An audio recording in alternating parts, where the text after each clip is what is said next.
በባለፈው የካቲት 4 እና 5 ቀን 1982 በተደረገው የምጽዋ ጦርነት የ606ኛ ኮር ዋና አዛዥ የነበሩት ብርጋዴር ጄኔራል ጥላሁን ክፍሌ፣ የ3ኛ መካናይዝድ ክፍለ ጦር ዋና አዛዥ ጄኔራል አሊ ሀጂ አብዱላሂ፣ የምጽዋ ሰሜንና ደቡብ መደብ አዛዥ ካፒቴን ጸጋዬ መኮንንን ጨምሮ ሌሎች ከምክትል መቶ አለቃ እስከ ሻለቃ ማዕረግ ያሉት መኮንኖች በሻዕቢያ ከተማረኩ በኋላ ሻዕቢያ ለ29 ዓመታት ባሳለፈው የውጊያ ታሪክ ከፍተኛ መኮንኖችን ሲማርክ በታሪክ ለመጀመሪያ ጊዜው በመሆኑ በታሪክ ጨብጦት የማያውቀውን ድል እንደጨበጠ አይተናል። ዛሬ ደግሞ ከየካቲት 1982 ጀምሮ እስከ ቻልነው ድረስ ቀጣዮቹን የምጽዋ ታሪኮች እንመለከታለን። መረጃው ሰፊ በመሆኑ በምዕራፍ ከፋፍለን ለማቅረብ ተገደናል። ቢሆንም አሁን ማለቂያው እየደረሰ በመሆኑ ሳትሰለቹ በትዕግስት እንድታዳምጡን እንማጸናችኋለን። እናንተም ደግሞ ቻናሉን ሰብስክራይብ፣ ላይክ እና ሼር ማድረጋችሁን አትርሱ። ላይቭ ገብቶ ለእናንተ በቀጥታ ለማሰራጨት ከ50 እስከ 1000 ሰብስክራይበሮች ስለሚያስፈልጉን እናንተም ለዚህ እንድትተባበሩን በትህትና እንጠይቃችኋለን።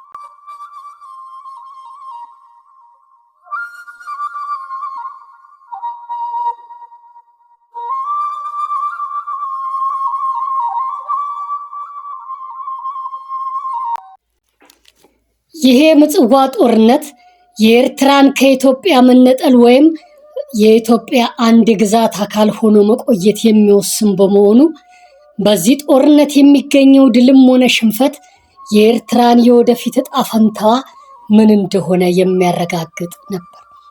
ውድ የቻናላችን ተከታታዮች፣ እንደከዚህ ቀደሙ ሁሉ ለዚህ ቪዲዮ የሚሆነውን አብዛኛውን መረጃ ያገኘነው 50 አለቃ ታደሰ ቴሌ ሳልቫኖ ካሳተመው አይ ምጽዋ ከተሰኘው መጽሐፍ ላይ ሲሆን ከተለያዩ ምንጮች ያገኘናቸውን ጥቃቅን መረጃዎችም ለቪዲዮአችን እንደ ግብአትነት ተጠቅመንባቸዋል። 50 አለቃ ታደሰ የምጽዋ ጦርነትን ታሪክ ለተተኪው ትውልድ እንዳይረሳ በመጽሐፍ ጽፎ በማሳተም ለንባብ በማብቃቱ እጅግ ሊመሰገን ይገባል። እኛም በዚህ አጋጣሚ ለሱ ያለንን የአድናቆትና የከበሬታ ስሜት እየገለጽን አሁን ወደ ሙሉ ትረካችን እናምራ።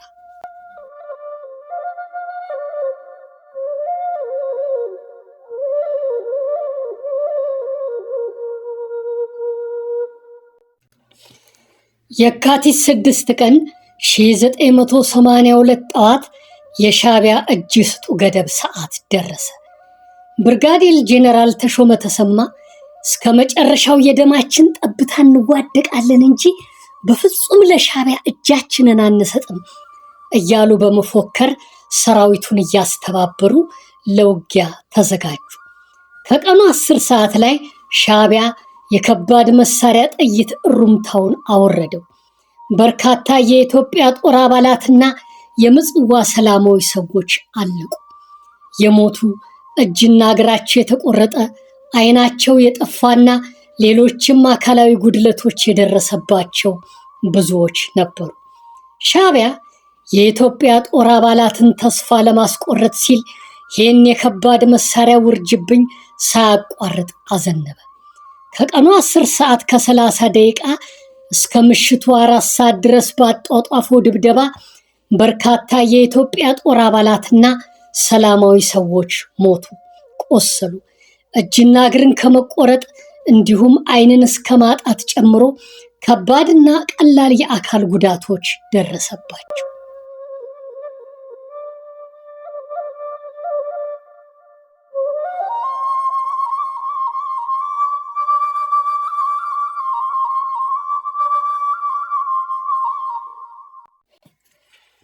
የካቲት 7 ቀን 1982 ዓመተ ምህረት በዚሁ ቀን ከሌሊቱ 11 ሰዓት እስከ የካቲት 8 1982 ከቀኑ 6 ሰዓት ድረስ ያለ የሌለውን የከባድ መሳሪያ ጥይት አዘነበ።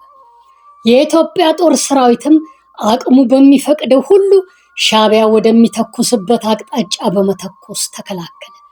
ተዋጊ ጄቶች ሚግ 21 እና ሚግ 23 ኤም24 ሄሊኮፕተሮች በተከታታይ በሻዕቢያ ላይ የቦምብ ናዳዎችን አወረዱ። ሻዕቢያ ግን በእነዚህ ድብደባዎች ሳይበገር የከባድ መሳሪያ ጥቃቱን ይበስ ቀጠለበት። ከቀኑ 7 ሰዓት ከ40 ደቂቃ ላይ የከባድ መሳሪያ ድብደባውን ለጊዜው አቆመ። በርካታ የኢትዮጵያ ሰራዊት አባላትና ሲቪል ነዋሪዎች ግን ተጎዱ። የሰራዊት አባላትና ሰላማዊ ሰዎች እግራቸው ተቆርጦ መንቀሳቀስ ያቃታቸው፣ ከወገባቸው በላይና በታች በከባድ መሳሪያ ጥይት ተቦድሰው በደምና ከአንጀታቸው በሚፈሰው የቆሻሻ ፍሳሽ ይሰቃዩ ነበር። የቀይ ባህር ተወላጅ የሆኑ የአፋርና አሳውርታ ብሔረሰብ አባላት እጅግ ተጎዱ። ከ500 ያላነሱ የብሔረሰቡ አባላት ሻዕቢያን ለመዋጋትና የአካባቢውን ሰላም ለመጠበቅ ሲንቀሳቀሱ የነበሩ ናቸው። የኢትዮጵያ ጦር እነኚህን የሚሊሻ ሰራዊት አደራጅቶ ባሰማራበት ወቅት በወር ደመወዝ ፈንታ 1 ኩንታል ስንዴና 3 ሊትር ዘይት እየሰፈረ በነፃ ስለሚያድላቸው ሻዕቢያ እነዚህን ሚሊሻዎች የስንዴ ሰራዊት እያለ ይጠራቸው ነበር። ከነዚህ ሚሊሻዎች አብዛኛዎቹ የጀብሃ አባላት የነበሩና ለኢትዮጵያ ሰራዊት እጃቸውን በሰላም የሰጡ ነበር።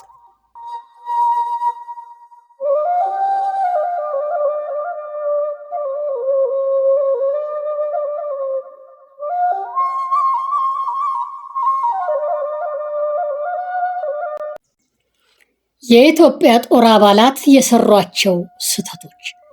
በምጽዋ የኢትዮጵያ ጦር ሰራዊት የከባድ መሳሪያ ግምጃ ቤቶች ውስጥ የነበሩ ከባባድ መሳሪያዎች ሻዕቢያ ምጽዋን መቆጣጠር በጀመረበት ወቅት የኢትዮጵያ ጦር አባላት ለቀው በሚወጡበት ጊዜ አውድመው መውጣት ወይም ወደ ሌላ ስፍራ ማሸሽ ሲገባቸው ይህን ሳያደርጉ በመቅረታቸውና ሳያወድሟቸው ትተዋቸው በመሸሻቸው ሻዕቢያ እነኚህን ከባባድ መሳሪያዎች ተጠቅሞ በኢትዮጵያ ጦር አባላትና በምጽዋ ሰላማዊ ነዋሪ ሰዎች ላይ ከባድ ጉዳት ለማድረስ በቅቷል።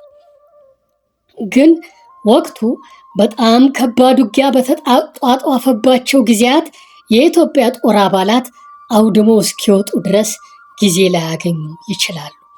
እነሱ ከባባድ መሳሪያዎችንና ከባባድ ሚስጥራትን የያዙ ወታደራዊ ዶክመንቶችን እስኪያወድሙ ድረስ የሻዕቢያ ጥቃት ፋታ ስላልሰጣቸው ያላቸው አማራጭ ነፍሳቸውን ለማትረፍ መሸሽ ብቻ ሊሆን ስለሚችል እኛም እነሱን በጥፋተኝነት ልንፈርጃቸው አንችልም። ራሳችንን በእነሱ ቦታ ላይ አድርገን ስንመለከተው እነሱ ከሰሩት የባሱ ስህተቶችን እንሰራ ይሆናል።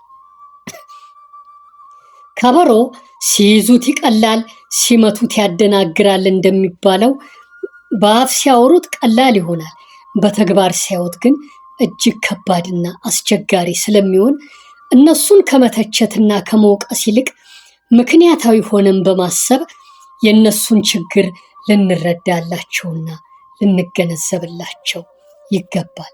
የሰው ልጅ ፍጹም ስላልሆነ ይሳሳታል። ከሰው ስህተት ከብረት ዝገት ስለማይጠፋ እነሱም እንደኛ ፍጽምና የጎደላቸው ሰዎች ስለሆኑ ቢሳሳቱ አንፍረድባቸው። ምክንያቱም እነሱም እንደኛ ፍጽምና የጎደላቸው ሰዎች ናቸውና። ግራም ነፈሰ ቀኝ የሻዕቢያ የኢትዮጵያ ጦር አባላት ትተውት የሸሹትንና ወደ 9 የሚሆኑ የአረብ ሀገራት እርዳታ ያገኛቸውን ከባባድ መሳሪያዎች ተጠቅሞ ምጽዋ በነበሩት የኢትዮጵያ ጦር አባላትና ሲቪል ነዋሪዎች ላይ ከባድ ጉዳት አደረሰ። ብዙዎቹም ለሞት፣ ለመቁሰል፣ እጅና እግር መቆረጥን ጨምሮ ለተለያዩ አካላዊ ጉዳቶች ተዳረጉ።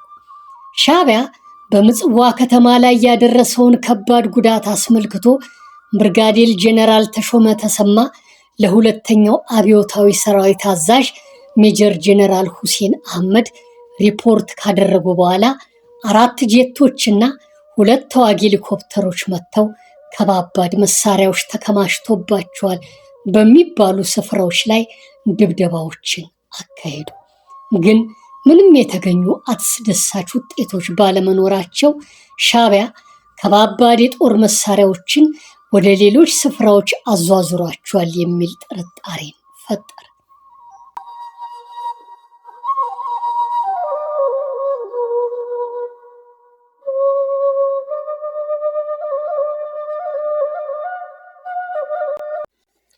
ምጽዋ በጦርነት እሳት እየተለበለበችና የኢትዮጵያ ሰራዊትና ሻዕቢያ በሚተኩሷቸው የከባባድ መሳሪያ ጥይቶች እየጨሰች ሳለ የ6ኛ ክፍለ ጦር አባል በነበሩና በሻዕቢያ በተማረኩ የኢትዮጵያ ጦር አባላት አማካኝነት ለጄኔራል ተሾመ ከሻዕቢያ ደብዳቤ መጣላቸው። ጄኔራል ተሾመ ግን ደብዳቤውን ተቀብለው አሽቀንጥረው በመጣል ምን ነው በላይ ጤነኛ አይደለም፣ እንዴት የሻዕቢያን ደብዳቤ ታቀብለኛል በማለት ተቆጡ። ኮሎኔል በላይ አስጨናቂ ግን ደብዳቤውን ይዘው የመጡት እኮ የአብዮታዊ ጦር አባላት ስለሆኑ ቢያነቡት አይከፋም ብለው ስለለመኗቸው ደብዳቤውን ተቀብለው አነበቡ።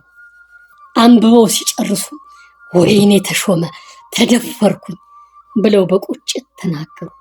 ደብዳቤው እሳቸው ለሻዕቢያ እጃቸውን እንዲሰጡ የሚጠይቅ ነበር። የደብዳቤው ፍሬ ሐሳብ ሻዕቢያ ቀይ ባህርን ሙሉ ለሙሉ ስለተቆጣጠረ ለሻዕቢያ እጃቸውን እንዲሰጡ የሚጠይቅ፣ በሰላም እጃቸውን ከሰጡ ወደሚፈልጉት ሀገር እንዲሄዱ ሻዕቢያ መንገዱን እንደሚያመቻችላቸውና እጃቸውን ካልሰጡ ግን የከፋ ጉዳት እንደሚያጋጥማቸው የሚያስጠነቅቅ ነበር። ጄኔራል ተሾመ ደብዳቤውን አንብበው ሲጨርሱ በጣም ከማዘናቸውና ከመበሳጨታቸው የተነሳ ከዚህ የባሰ ውርደት የለም ሲሉ በምሬት ገለጹ። ከእሳቸው ጋር አብረው የነበሩት እነ ኮሎኔል በላይ አስጨናቂ፣ ሻለቃ ሮሪሳ ዳዲና የመሳሰሉት ታማኝ የኢትዮጵያ የጦር መኮንኖች አብረው ሐዘኑ።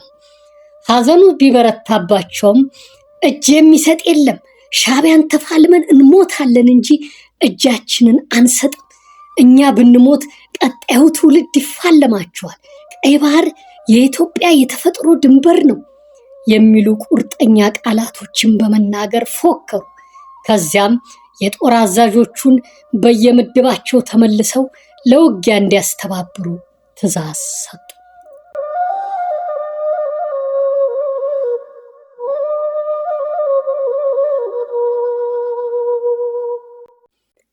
ሻዕቢያ የኢትዮጵያ ጦር ሰራዊት አዛዦች፣ መኮንኖችና ወታደሮች እጅ እንዲሰጡ ያስቀመጠው የጊዜ ገደብ ሲያበቃ የከባድ መሳሪያ ጥይት ውርጅብኝን በምጽዋ ቤተ መንግስት ላይ አዘነበ። በቤተ መንግስቱ የነበሩት ጄኔራሎችና መኮንኖች ወደ ምሽጋቸው ገቡ። ከ2 ሰዓታት ቆይታ በኋላ የከባድ መሳሪያ ጥይቶችን አዘነበ። ይህን ድብደባውን በምሽት ቀጥሎ የከባድ መሳሪያ ጥይቶችን በማዝነብ በኢትዮጵያ ሰራዊትና በሲቪል ነዋሪዎች ላይ ጭፍጨፋ አካሄደ። ጄኔራል ተሾመም አይዟችሁ ወገኖቼ አትበገሩ፣ የሻዕቢያ ከባድ መሳሪያ ድብደባ የፈሪዱላ ነው፣ አይቀጡ ቅጣት ቀጠን እናጠፈዋለን እያሉ ሰራዊቱን ለውጊያ አበረታቱ። ከምሽቱ 4 ሰዓት የሻዕቢያ ተዋጊዎች የጦር ጀልባዎቻቸውን በማሰማራት የምጽዋን ዓለም አቀፍ ወደብ በከፊል ተቆጣጠሩ። ጄኔራል ተሾመም ይህ ሪፖርት ሲደርሳቸው ሰራዊቱ ወደ ዓለም አቀፍ ወደቡ እንዲንቀሳቀስ አዘዙ። በሳቸው ትዕዛዝም ከ500 ያላነሱ የኢትዮጵያ ሰራዊት አባላት በአዛዦች አስተባባሪነት ወደ ምጽዋ ዓለም አቀፍ ወደብ ገሰገሱ። የካቲት 8 ቀን 1982 ከምሽቱ 5 ሰዓት ላይ በጄኔራል ተሾመ እየተመሩ ምጽዋ ሲደርሱ ወደቡን የተቆጣጠሩት የሻዕቢያ ተዋጊዎች ተኩስ ከፈቱባቸው። ጄኔራል ተሾመም አይዟችሁ አንበሶቼ፣ አብዮታዊት ኢትዮጵያ ወይም ሞት እናሸንፋለን እያሉ በመፎከርና ጠመንጃቸውን እየተኮሱ ወደፊት መግፋት ጀመሩ። የእጅ በእጅ ውጊያም ተጀመረ። ሰራዊቱም የእሳቸውን ወኔ ሲመለከት በሻዕቢያ ተዋጊዎች ላይ የቦምብ ናዳዎችን አውረደ። የክላሽ የላውንቸርና የመትረየስ ጥይትን አዘነበ። የሰራዊት አባላቱም ያለ የሌለ ኃይላቸውን ተጠቅመው ለጥቂት ቀናትም ቢሆን የምጽዋን ዓለም አቀፍ ወደብ ከሻዕቢያ ተዋጊዎች ነፃ አወጡት። በዚህ የተደሰቱት ጄኔራል ተሾመም አሁን የተመኘሁትን አገኘው፣ ከእንግዲህ ብሞት እንኳን አይቆጨኝ፣ ጎሽ የኔ አንበሶች፣ የኔ ነብሮች እያሉ የምስጋና ቃላትን አሽጎደጎዱ። በአቅራቢያቸው ያገኟቸውን የሰራዊት አባላትን በኩራት ይጨብጧቸው ጀመር። ሻዕቢያም ተዋጊዎቹ ከተደመሰሱበት በኋላ ተጨማሪ ኃይል በጀልባ ወደ መደቡ በማምጣት ማራገፍ ሲጀምር የኢትዮጵያ ሰራዊቶች ተኩስ ስለከፈቱባቸው ተጨፈጨፉ። አንዲት የሻዕቢያ ጀልባም በኢትዮጵያ ጦር አባላት ተመታ በውስጧ ከጫነቻቸው ተዋጊዎች ጋር አብራ ሰጠመች። ሻዕቢያ በባህር ላይ ያደረገው ውጊያ ሲከሽፍበት የእግረኛ ጦር ውጊያና የከባድ መሳሪያ ድብደባውን አካሄደ። ይሁን እንጂ ይህ ሙከራውም ቢሆን ለጊዜው ስላልተሳካለት ጥቃቱን አቆመ። ጄኔራል ተሾመም በዋዝ ጂፕ መኪናቸው በምጽዋ የተለያዩ ክፍሎች እየተዘዋወሩ ሰራዊቱን ለውጊያ ማዘጋጀት ጀመሩ።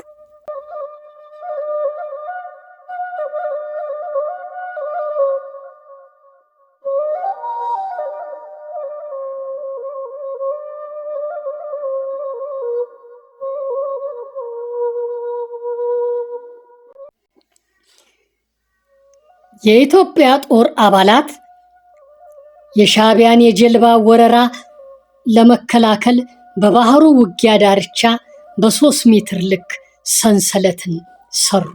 ይህም የሆነበት ዓላማ የሻዕቢያ የተኩስ ኢላማ በምጽዋ ሕንፃዎች ላይ ያተኮረ በመሆኑ ነው። አብዛኞቹ የኢትዮጵያ ጦር አባላት በዚህ ዘዴ ለጊዜውም ቢሆን ከሻዕቢያ የከባድ መሳሪያ ድብደባ ዳኑ።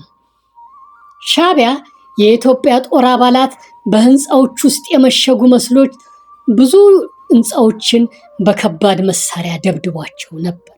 ውብና የኢትዮጵያ ዓለም አቀፍ ወደብ የሆነችው ምጽዋ በሻዕቢያ የከባድ መሳሪያ ድብደባ እንዳልነበረች ሆና ፈራረሰች። ጄኔራል ተሾመም ሰራዊቱን አስተባብረው ወደ ምጽዋ ቤተመንግስት ሲመለሱ ቤተመንግስቱ ፈራርሶና የወረደበት ጥይት በፈጠረው እሳት ጨሶ አገኙት። ቢሆንም ጄኔራሉ በስራቸው ያሉትን መሪዎች አስተባብረው ለጨበጣ ውጊያ እንዲዘጋጁ አዘዟቸው። የካቲት 8 ቀን 1982 ዓ.ም ከሌሊቱ 9 ሰዓት ላይ ከ600 የሚበልጡት የተበታተኑት ጦር አባላት ከያሉበት ተሰብስበው በምጽዋ ቤተመንግስት ዙሪያ ሰፈሩ። የተሰበሰቡትን ካደራጁ በኋላ 2 ሻምበል ጦር ከዳጋ ከተማ ወደ ምጽዋ የሚያስገባውን በር እንዲቆጣጠርና 1 ሻምበል ጦር በቤተመንግስቱ ዙሪያ ሆኖ የሻዕቢያን ውጊያ እንዲከላከል መደቡ። እሳቸውም 2 ሻምበል ጦር ይዘው ተሰማሩ። ከሌሊቱ 10 ሰዓት ላይ ሻዕቢያ አቋርጦት የነበረውን የከባድና መካከለኛ መሳሪያ ድብደባ ጀመረ። በምጽዋ ከተማ ላይ የከባድ መሳሪያ ጥይቶችን በምድርና አየር አዘነበ። ይህን የተኩስ ሽፋን ተጠቅሞም ከዳጋ ወደ ጠዋለት በመግባት 1 ክፍለ ከተማን ተቆጣጠረ። በታንክ በከባድ መሳሪያና ከጀልባ በሚተኩስ ጥይት ታጅቦ በኢትዮጵያ የሰራዊት አባላት ላይ ተኩስ ከፈተ። በዚህም በርካታ የኢትዮጵያ ጦር አባላት ተጎዱ። ሻዕቢያም ከምሽጉ ወጥቶ የምጽዋን ቤተመንግስት ለመቆጣጠር ወደፊት ገፋ። ከኢትዮጵያ ሰራዊት አባላት ጋርም የእጅ በእጅ ውጊያን ጀመረ። የኢትዮጵያ ሰራዊት አባላትም በጥይት በላውንቸርና በእጅ ቦምብ በጀግንነትና አልሞት ባይ ተጋዳይነት ተጨፋጨፉ። ሲነጋ ምጽዋ በአስክሬን ተጥለቀለቀች። ድመቶችና ውሾች አስክሬን እየመረጡ ይጎተታሉ። አንዳንድ ቦታ ላይ የሰው የድመትና የውሻ አስክሬን ጎን ለጎን ተጋድሟል። በጣም የሚዘገንን እልቂት ነበር። የከባድ መሳሪያ ጥይት የቆራረጠው የሰው አካል በየሜዳው ወድቆ የተከፋፈለ ቅርጫ መስሏል። ሁኔታውን በቅርበት ላየው ሰው እጅግ ይዘገንናል። ሰው መሆን ከንቱ ነው ያሰኛል።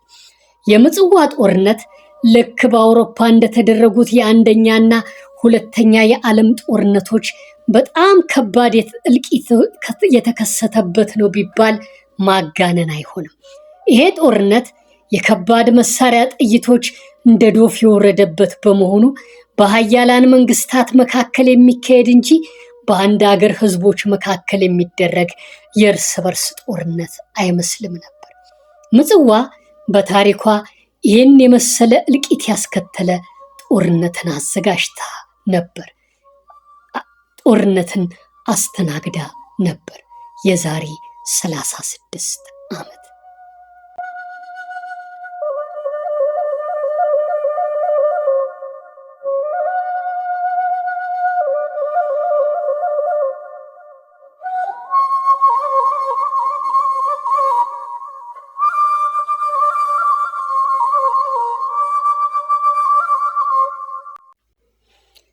ከየካቲት 6 እስከ 8982 በምጽዋ ከተማ በተካሄደው ከባድ ውጊያ ሻዕቢያ ወታደር ሲቪል ሳይል ባካሄዳቸው የከባድ መሳሪያ ድብደባዎች በከተማይቱ ላይ ባደረሰው ውድመት በኢትዮጵያ ጦር አባላትና በሲቪል ነዋሪዎች ላይ የሞት የቁስለትና የከባድ አካላዊ ጉዳት ማድረሱ ለሰዎችና ፍጥረታት ርህራሄ የሌለው ጨካኝ አረመኔ መሆኑን አስመስክሯል።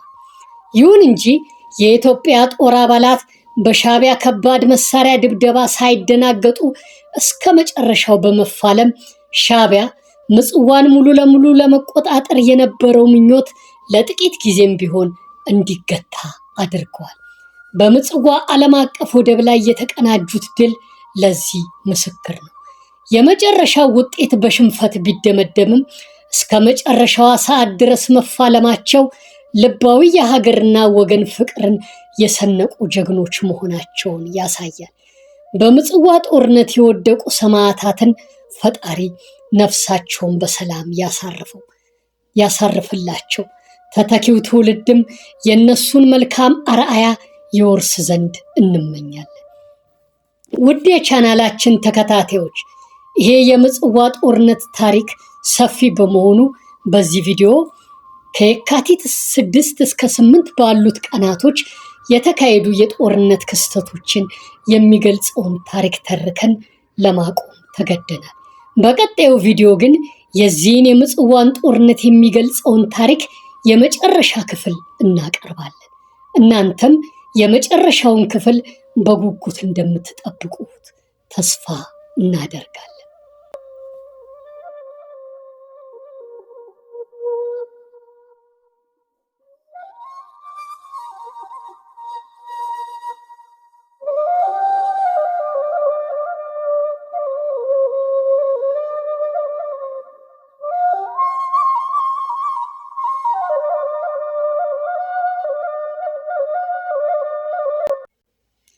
ውድ የቻናላችን ተከታታዮች፣ እስካሁን በቀረቡት ታሪኮች እንደተደሰታችሁ ተስፋ እናደርጋለን። በቀጣይ የምንለቃቸው ቪዲዮዎች እንዲደርሳችሁ የደወሏን ምልክት በመጫን ሰብስክራይብ አድርጉልን። ላይክ ማድረጋችሁንም አትርሱ። ሼር እያደረጋችሁ ለሌሎች በማዳረስ ሌሎችም የቤተሰባችን አባላት እንዲሆኑ ጋብዙልን።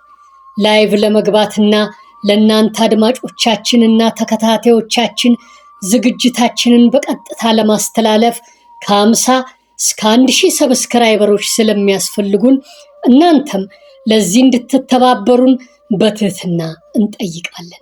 በኮሜንት መስጫ ቦታ ላይ ሐሳብ አስተያየታችሁን ለግሱ። ይሄን አስተካክሉ፣ ይሄን ጨምሩ፣ ይሄን ቀንሱ፣ ይሄን አቅርቡ እያላችሁ በኮሜንት መስጫ ቦታ ላይ ሐሳብ አስተያየታችሁን ለግሱ። እግዚአብሔር ኢትዮጵያና ሕዝቦቿን ይባርክ። ለኢትዮጵያ ሰላምና ብልጽግናን ያምጣላት። ኢትዮጵያ ለዘላለም ትኑር። የእናንተም የአድማጮቻችን ሰላም ምንጊዜም ይብዛልን። እስካሁን ጀምረን እስከምንጨርስ ድረስ በትዕግስት ስላዳመጣችሁን እጅግ በጣም አድርገን እናመሰግናለን። በቀጣይ ቪዲዮ እስከምንገናኝ ከወዲሁ ቸር ሰንብቱልን፣ ሰላም ሁኑልን እንላለን።